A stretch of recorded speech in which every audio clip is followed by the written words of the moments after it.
국민의힘의 김용태 비대위원장이 어제 이제 기자회견했거든요. 거기서 네. 대선 후보 배우자 토론회를 제안했어요. 결국 김문수 후보의 부인인 설란현 여사하고 이재명 후보의 부인인 김혜경 여사하고 1대1 토론을 하자. 뭐 이렇게 제안을 했는데 일단 이재명 후보와 민주당은 거부를 했고요. 어떻게 들으셨습니까? 그 제안. 저는 사실 개인적으로 텔레비에서 얼핏 그 얘기가 나올 때 예.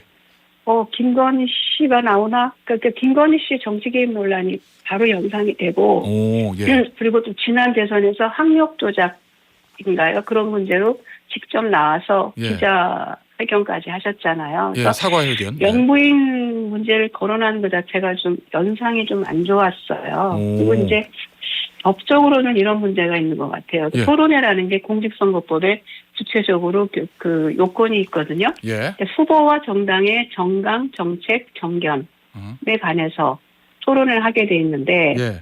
만일에 그 배우자들이 나와서 그런 정책, 정견 얘기를 하게 되면은 국민들이 정치 개입을 연상해서 안 좋을 거예요. 아, 그리고 예. 이제 김용태 비대위원장님은 그 배우자 검증을 토론을 통해서 하자고 하는데 이거는 예. 공직선거법상 토론의 취지에 안 맞을 수가 있다는 거죠. 후보의 그 정견과 정책을 검토하게 돼 있기 때문에. 예. 그리고 이제 또 하나 문제는 그 헌법상 그 116조의 선거 운동의 기회를 공정하게 보장하라는 취지가 있는데, 예. 그러니까 이준석 후보 같은 분은 이제 이게 합당하지 않다고 항의할 만한 근거가 있는 것이죠. 그래서 예. 헌법 취지에도 반할 수 있다. 그래서 예. 좀 김용태 비대위원장님의 이 말씀은 좀 부적절하고 좀 경솔했던 거 아니냐 그렇게 예. 보고 있습니다.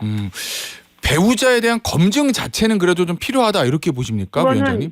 당연히 그 선거 기간 중에 죄지 때문에 김건희 씨도 나와서 사과를 했던 거고 예. 공직선거법이 굉장히 엄하고 까다로워요. 실제로 예. 선거를 해보니까 예. 실내에서 무슨 그 마이크를 붙잡아야 되는 넓은 실내 공간에서도 후보를 지지한단 말을 못할 정도로 까다로워요. 제가 선거대책위원장인데도 예. 그래서 공직선거법상의 여러 가지 규정과 제재들이 있기 때문에 배우자나 가족관계의 재산, 학력 다 검증되게 돼 있어요. 대선 기간 동안에. 그래서 예. 충분하지 않나 그렇게 보고 있죠. 그래서 검증하고 토론회는 좀 다른 차원이다 그렇게 보고 있습니다.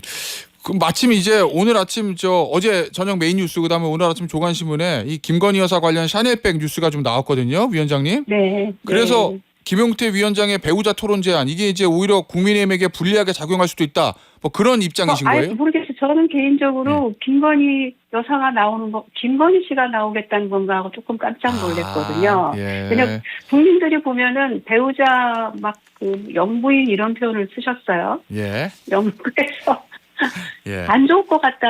나와서 막 예컨대 각자의 검증뿐만이 아니라 자질 검증이 어떻게 잘 되겠으며 그리고 그거 막 서로 어떻게 공격을 하겠어요. 그리고 그 정책 얘기를 하기 시작하면 굉장히 이거 국민들한테 역효과가 있지 않을까. 예. 정치 개입을 연상시키잖아요. 그렇죠? 예. 알겠습니다. 네. 왜 이재명 후보냐 하면은 첫 번째는 지금은 내란 종식이라는 게 지금 시대적 과제예요. 이번 대선의 과제고 내란은 끝나지 않았다는 걸 우리가 자꾸 체감하고 있거든요.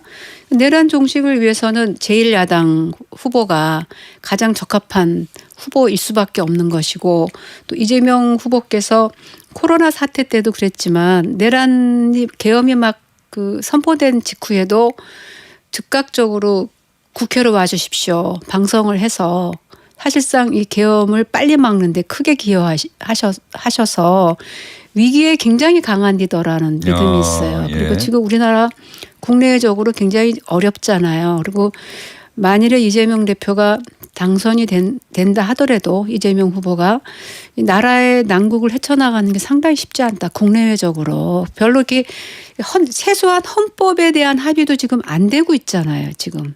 국민의힘 쪽하고. 예. 그래서 위기를 타개해 나가는 좀 뛰어난 리더십이 있고 그리고 행정 경험도 풍부하시고 지금은 이재명 후보만한 리더가 없다는 생각을 가지고 있습니다. 이재명 후보가 직접 좀 도와달라고 간곡히 요청을 했습니까? 간곡히 요청하신 건 아니고 전화가 오셨죠. 근데 예. 총괄선대위원장을 맡아달라고 하셔서 생각해 보겠다 그러고 몇 시간 뒤에 하겠다고 했죠. 초대 질병관리청장을 지낸 정은경 전 청장이 민주당 대선 선거대책위원회의 총괄선대위원장단에 합류하는 걸로 확인됐습니다. 정 전 청장은 지난 2020년 국내에서 처음으로 코로나19 환자가 발생한 이후 2년 4개월 동안 문재인 정부의 방역 정책을 주도했습니다.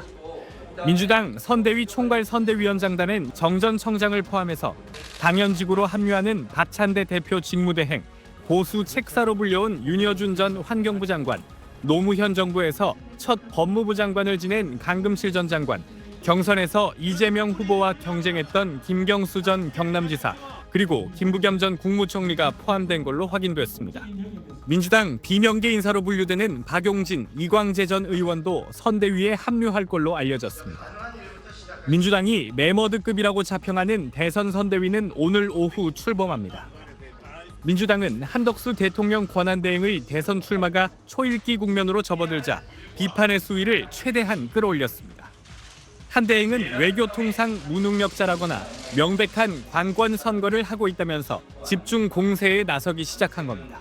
기어이 대선에 출마한다면 제2의 내란을 획책하는 윤석열의 하수인이란 국민적 심판에 직면하게 될 것입니다.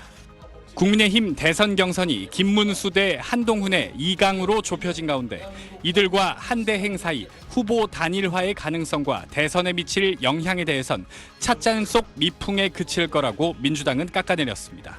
한 민주당 관계자는 국민의힘 대선 후보로 김 후보가 선출된다면 한 총리와 지지층이 겹치기 때문에 지지율 상승폭이 크지 않을 것이고 한 후보가 선출되는 경우라면 단일화 논의 자체가 진전되기 어려울 수 있다고 내다봤습니다.